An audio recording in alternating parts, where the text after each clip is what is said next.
Hello, everyone, and welcome to Girlfriend Quest. I'm your hostess and the person currently on camera.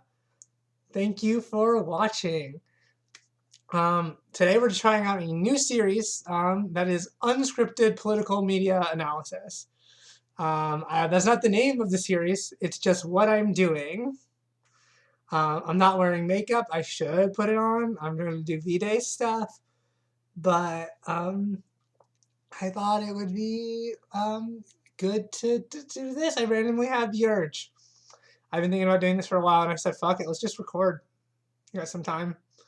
So, we're going to talk about Centrism, Revolution, and Fire Emblem Three Houses. And we're going to talk about why a lot of people think Edelgard was wrong and why she actually is right. This is random discourse I see. It's the only fandom I've ever been a part of in a substantive way, like maybe Steven Universe, but most of the discourse is based on like racism, which is a different topic. But usually it's like anti-black racism, which is not something I am equipped to talk about. At least not in a way that would be better if I let black people talk about it instead of me and boosting their voice. So this is my only other fandom, basically. So let me talk about it. So here's the thing. So we're going to talk about three different things here. We're going to talk about real world politics. We're going to talk about the real politics of the game, which is like, right, like how the world itself in the game works. And we're going to talk about the like individual like things from the game and how like the game substantively about certain things, but also like the politics behind the game, which is the creators making the game. So what we can say for sure is that the game probably wasn't made by a bunch of leftists. So they might not have the most favorable view on Revolution. They might. I don't know. I think the game's text is fairly explicitly pro-Edelgard, but clearly it isn't because people aren't reading it. And I think that when people aren't reading the message, you failed to be right. So I'm not saying you're wrong if you're not reading it like this, but you are wrong. It's just you're not wrong for reading it like that. You're just wrong, like politically. But it's okay because we're raised in a society that is teaching us anti-revolutionary messages while being pro-revolution, especially if you're in the U.S. The U.S. praises our first revolution, which was to live in stolen land that we stole from indigenous people against the British, and who wanted to continue the stolen land just to make money off of it. I would say the American Revolution isn't bad. I'd say it's one of the few wars that are less bad that America's been involved in. But America has been involved in lots and lots of revolutions, whether squashing them or enforcing them to cause capital to regain power in socialist countries. So, if you're super pro-America or something, it's not there. I am not pro-American imperialism, but I do think that we're talking about homegrown revolution here, because Edelgard is a citizen of the continent of Fodolin, which are all ruled by the church. While they're not explicitly ruled, clearly ideologically the church is in control of the majority of the world. The world runs on a nobility system, which differs slightly in each one of the three countries in the continent. The kingdom has a strict hierarchical system, and so does the empire. They're very similar. I mean, there's basically no difference. They're hereditary kingdoms. They're just different names. Politically, they're basically the same. Other than, no, they both do colonialism. They're both bad. And then there's the alliance, which is bad, but it's capitalism bad. So it seems like the least bad to people who are like raised in America. Maybe if in the UK, the kingdom seems fine. I don't know. But what we do know is these are the things that the governments have done.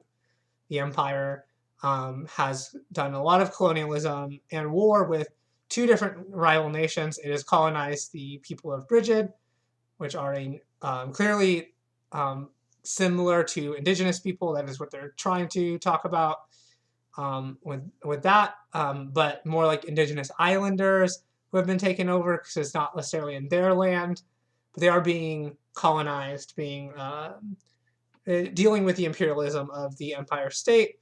We have in the kingdom we have the people that I'm deduced from, which clearly are not portrayed the best. And in the Alliance, we have another group of brown people that are also segregated and victimized. And this is all by the church's will. The church approves of war against brown people. That's just a reality. The church is a racist state, religious body that informs every nation within its continental bounds to say that non-believers are okay to kill, they shouldn't be integrated into society, and that it is okay for them to do these killings, right? Because they don't believe in the Church of Saros. So when we're thinking about this, right, we have to think about the real world implications and the similarities to their colonialism and warring conflicts and bodies like, the Catholic Church, which has been responsible for calamities across the whole world through its missionaries and through its wars, killing tons of Muslims, killing tons of indigenous people. Obviously Spain, with the blessing of the Catholic Church, took almost all of South America and turned it into Catholic states, taking away their indigenous religions, raping people, killing people, kidnapping kids, all sorts of awful things that have led to these states becoming religious bigot held states, or having a history or a party that is strong, that are run by these religions, even though we have a history of oppression under those people. I know as a Puerto Rican, I most certainly have seen lots and lots of Catholics who are not accepting of queer people, even though indigenous Puerto Ricans didn't have anti-queer policies as far as we know. That was not a thing. The Taino people and stuff like that were not like that. But even then, the descendants of the Taino people and of slaves that were brought over to Puerto Rico, right? Even though their indigenous cultures would have probably been more accepting of homosexuality, of transgender people, and things like that, we're still rooted in those colonisms. You can also see that in the history of Hawaii, which is right when the Catholic Church came in. It used to have a third gender and homosexual relationships, including within the kingdom, but also within its indigenous people. But Hawaii found that when the church came in, that a king was converted and then started running laws and rules against queer people, which have affected Hawaii to this day. And before it was Hawaii was stolen, it was still not the best for indigenous people. And obviously when it was stolen by America, it only got worse as we had more and more people raised in a homophobic culture that don't have the roots in this thing in indigenous Hawaiian history stolen. So, so we have these problems as we have colonialism. And this is something that is echoed inside of Fire Emblem Three Houses. And we're not necessarily talking about colonialism, but I'm making the case for why the church is bad. Now, the church does killing of non-believers inside of its own borders, too. You are sent on missions to kill non-believers. Now, you could say that they're all part of those who slither in the dark who are bad, and they are bad because they kill people. The church kills people, too. So, I don't know. Those who slither in the dark are clearly bad people, but we don't really know why they're bad because they're evil? Because they killed someone who's personally attached to the main character, and they've done a lot of torturing and stuff with kids, which means they're bad, and they are bad. And I'm not going to make a case for them, but I am just saying that working with those who slither in the dark isn't necessarily worse than working with the church, who's also done tons of purges and killing of people, or approved or said idly by as the Empire attacked Brigid and had a war with Dagda, as the kingdom had its massacres and the people to its north, and how the Almirans have been oppressed. Now, that's just the reality of the world. And including in this actual fiction, inside the world, the church also is totally okay with hierarchies. Hierarchies are not necessarily good. Obviously, people, even on the left, will argue whether or not they're okay. But what I will say is that bloodline-based hierarchies are definitely not okay.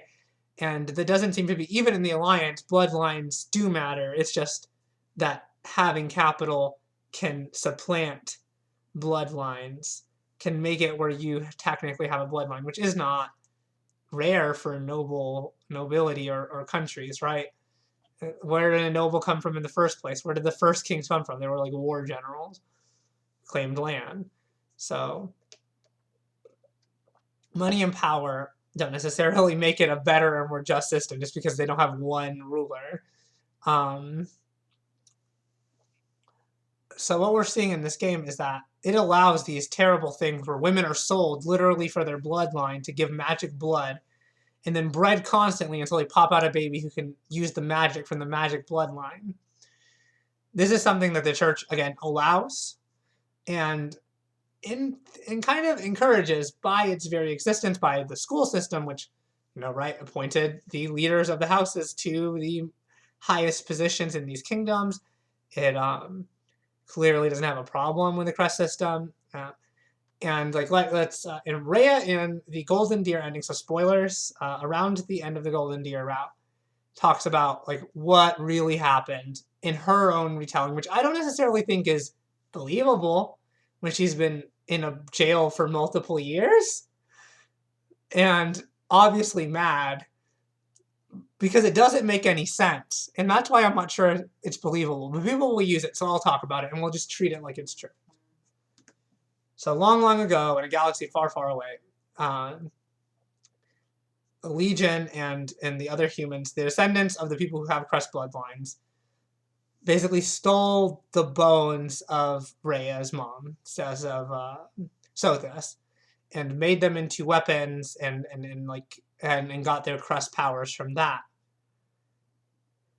So she was very mad, and they killed a bunch of the dragon people. So they were the racists, apparently.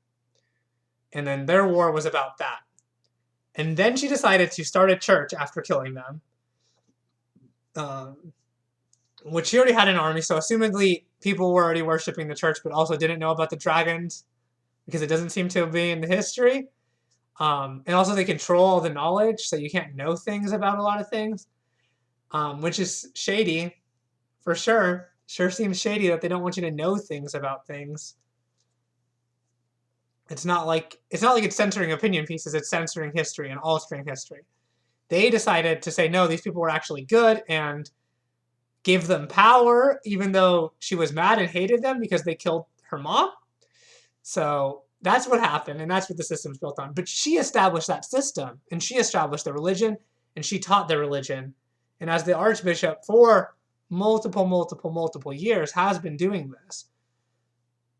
So we have to give a very serious consideration to the fact that even if she's not lying, her tragic backstory does not take away the atrocities of the church and the things that the class system do, right? We see, right, from Mercedes, Bernadette's, and Ingrid's supports, that women are treated as commodities. Women are literally bought and sold to different bloodlines, to different houses. Mercedes' father was terrible and abusive. Bernadette's father was terrible and abusive. Ingrid's father is emotionally abusive and manipulative, trying to get her married. So these people are getting married off for their special blood, but also because they're women. Because we never see this in a similar fashion with men. Men get to choose a suitor. Now, they might be expected to get married and stuff like that, but it's not the same dynamic. So the very system that it's created, even though they have a female leader, in terms of the Archbishop, the female religious figure, a female god, still created a sexist system of women who need to breed, which in any sexist system like that is also inherently homophobic because queer women aren't allowed to have their rights. And it very likely is transphobic because you also can't really transition and stuff if you're sold as a commodity and you're expected to perform gender for breeding purposes. And that is exclusively what people with special blood are supposed to do. And we see how it's bad to the underclasses through supports like Leonie's and especially like Dorothea, right? The poor people suffer. People who don't have the bloodline suffer. And there's very little ways to get up in the world without inflicting, right, making do with some nobles. And this is what Edelgard's fighting against. So I know it took a long time to get here, but this is what Edelgard's revolution's about. It's about disestablishing these religious states and the noble states. They obviously in Edelgard's endings, they still seem to have nobility of some kind. But I honestly think that's because they didn't want to write a unique special ending for every possible pairing, every special character, and every single combination for the Edelgard route, which is the only route that de-establishes the nobility system. So I don't think we should take it on the chin that things that happen in the ending are actually canon. Also, they don't really end that story because they say that they're going to fight those who slither in the dark, but they don't. And so Edelgard's fighting against this system, and you can say she went too far, and you're wrong. Now, the cases against her are that she fought with those who slither in the dark, which, right, we could say are fascist or genocide, or something, which we don't know that they have. We've never seen them do a genocide. We've seen them murder tons of people and abuse lots of people. They're definitely bad. But they were Edelgard's abusers. Edelgard didn't really have a choice. Now, think about it like this, right? Edelgard's uncle is one of those who slither in the dark's leaders. The leader of those who slither in the dark. But he's also a very powerful noble because he's literally related to the ruling class. He probably has claim to the crown as well, maybe after Edelgard. So the fact is, he could just kill her and take over if she didn't do what he wanted. But beyond that, let's say Edelgard manages to avoid being killed, but she still wants to change the church. So now she's fighting the church, and she's fighting those who slither in the dark. She's fighting the whole nation and most of her nation, giving her much less power. And beyond that, we've seen that those who slither in the dark literally have nukes. Right, magic nukes, but they can destroy a whole city, obliterate it to the ground. So what is Edelgard to do? Is she supposed to fight against them immediately, knowing that they'll just blow up the imperial capital? I don't know. I don't think that's the best idea either. Right? She would have to work with the church, but she's morally opposed to the way that the church and the nobility system work. So if she wants to change the system, right now, working with them is literally not an option because they have decided that they want to pick, the abusive and powerful force has decided Edelgard has to do it. So Edelgard all she can do is mitigate the damage. And we see that Edelgard does, right?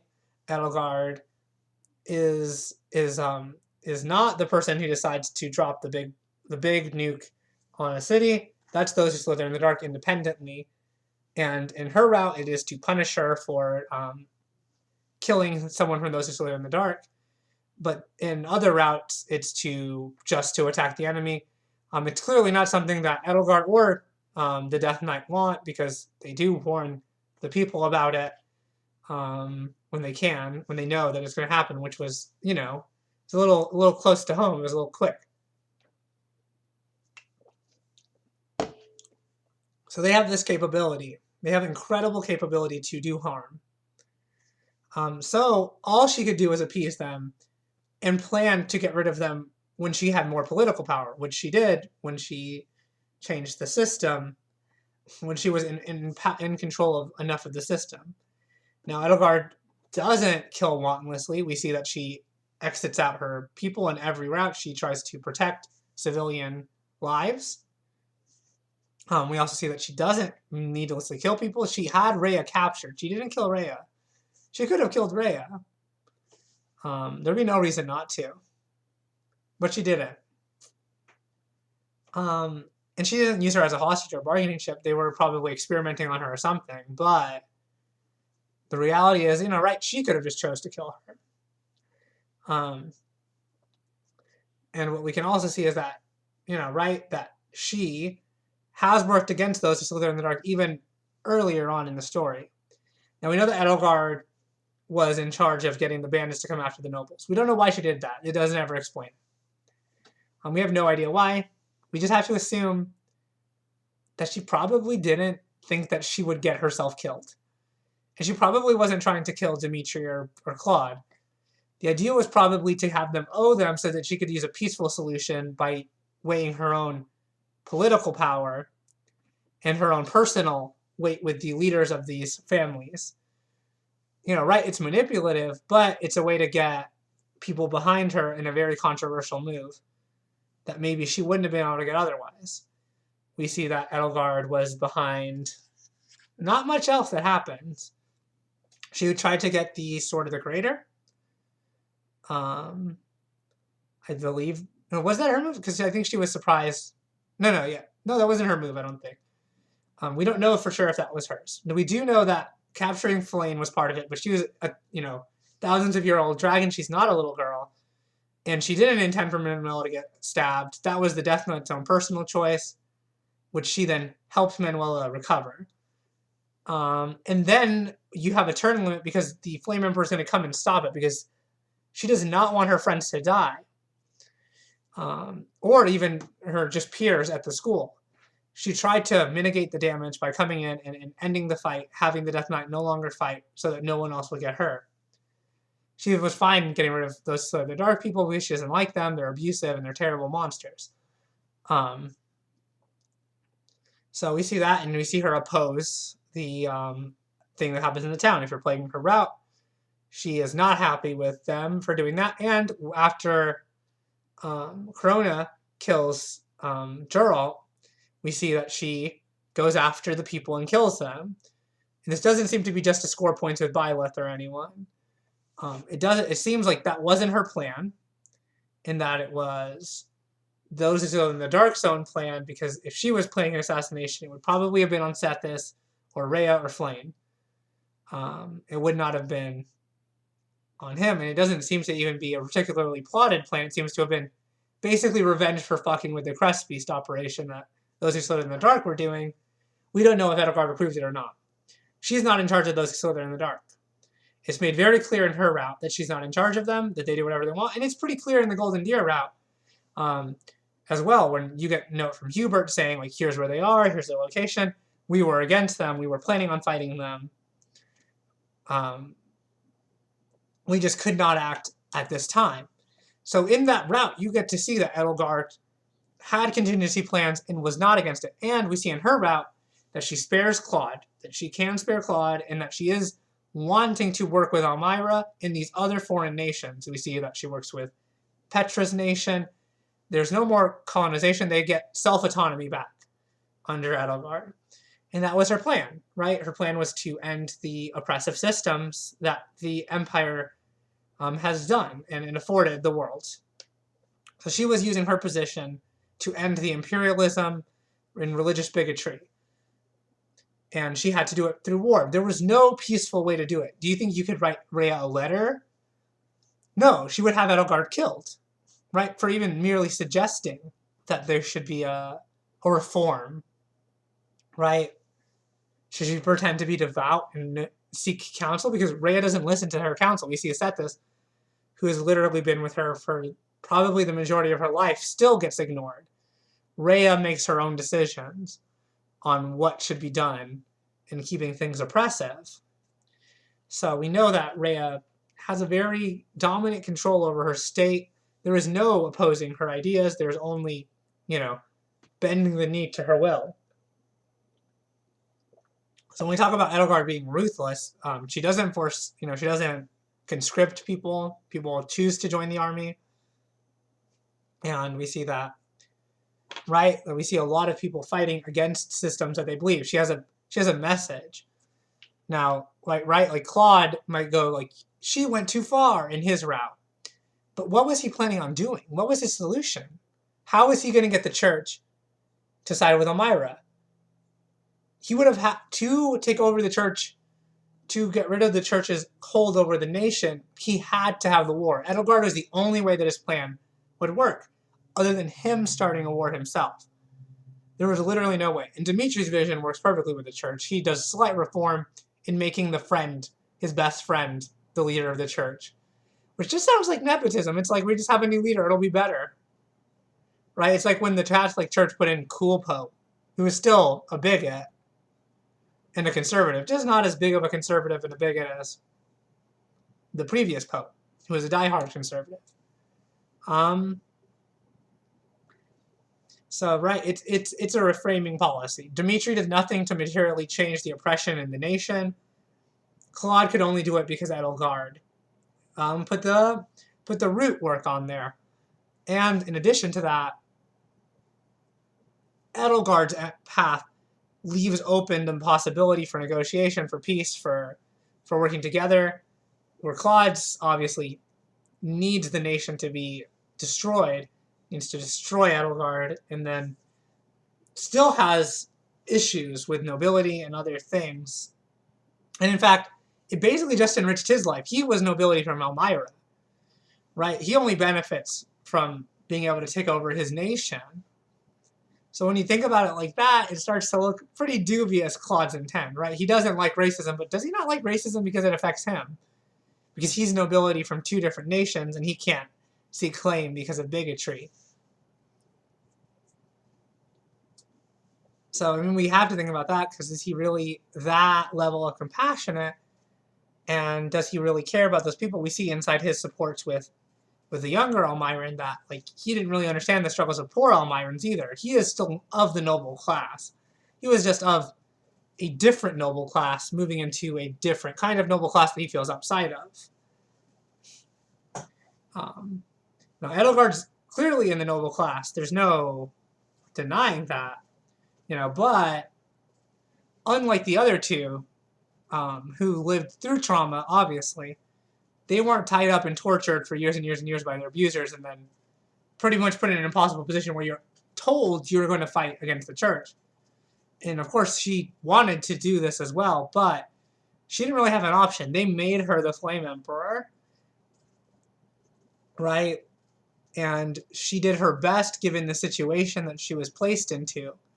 Remember, Edelgard is like 17 at the time that she does the revolution. She is still a kid. Right, so she's making calls in a very young age, probably younger. Or Dimitri's mad because he thinks a little girl is the reason his mommy died. And Claude is, again, trying to end bigotry, but, not really. Just the kind that benefits him and his experience, which is definitely something you can see in conservative people of color and conservative queer people. It's really about, I get mine, and I don't really care about the poor people in my classes. We don't really need to end those disparities. So when we're looking at stuff like this, we really need to look at it in a more holistic way, right? Edelgard's revolution was literally the only way to make substantive change. Now, we don't know how that ends up, and we don't know how it goes. But we do know that the revolution was justified, and that it wasn't random killing. It was against a specific body, the church in the noble state. And an unfortunate thing about war is war will always kill innocents. And that's something that revolutionary leftists to conservative right-wing people have to deal with. Right? We have to deal with the idea that people will die. And I don't necessarily believe in war. But I do say that if we're going to have a war, which this nation does, and these nations do have wars, then, all right, we have to think about the cost. And we also have to think about the cost of not doing a war. The church continuously killing non-believers, continuing bigotry, right? Being a homophobic, racist, transphobic state, and definitely, probably an ableist. We don't have any disabled people there. They probably kill disabled people because they're not useful. Right? So we don't know about that specific thing, but we do know that these states do enforce heteronormativity, do enforce cisnormativity, do enforce racism, and do enforce imperialism. So we know that these terrible things that are still things that we're struggling to recover with in every nation in the world, that these things are the issues that Edelgard was fighting against, right? So when we look at her fighting, we are worried about her cost and her actions being too far, because we live in a world that says it's too far and that we shouldn't fight together. But at some point we need to think about if we should be fighting. Should we fight, right? Whether that be politically, right, through political revolutions by electing left-wing politicians, or if that is a physical fight, revolutions like we're seeing in South America against oppressive states, or revolutions like we're seeing in France and for workers, right? When violence is acceptable, when we need to do, again, I'm not encouraging violence. I just think we need to think about why we're so opposed to it when we're not opposed to it when we're killing brown people in the Middle East, or why we're not when we're opposed to it when we're killing brown kids in nations that we can't see to get coltan for our phones, right? When is violence acceptable? Is violence acceptable when we're killing tons and tons of homeless people? It seems to be, right? Capitalism justified because it lowers that amount. So why are we, according to them, which isn't necessarily true, because everyone had a right to home and healthcare, then there would be no homeless people and they would all be going to doctors. I don't know. But, right, we need to think about the violent costs of the world and think, is a revolution more violent than the oppression? We're taught that the revolution is more violent, but I don't think that that's true. So Edelgard was right. I think that we need a revolution, and maybe it could work through political channels. But in this world, we don't have a democracy. We have a theocracy. Rhea controlled things, and then we have matriarchies and, right, kingdoms, feudal lords. Again, not something that you can vote for, not something you can petition for.